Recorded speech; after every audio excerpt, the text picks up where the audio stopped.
Pas des questions faciles parce que derrière, il y a vraiment des notions de physique et d'électrochimie.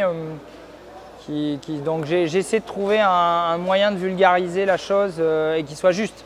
Il ne faut pas raconter une salade non plus. Alors, la courbe de charge d'une batterie, c'est sa capacité à accepter du courant en fonction du temps. Et ça va différencier en fait de la charge lente et la charge rapide.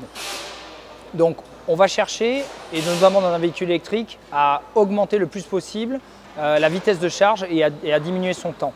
Une charge rapide, en fait, le principe, c'est d'envoyer un courant très fort en fait, rapidement au départ de la charge, puis il va diminuer dans le temps, vous l'avez tous observé.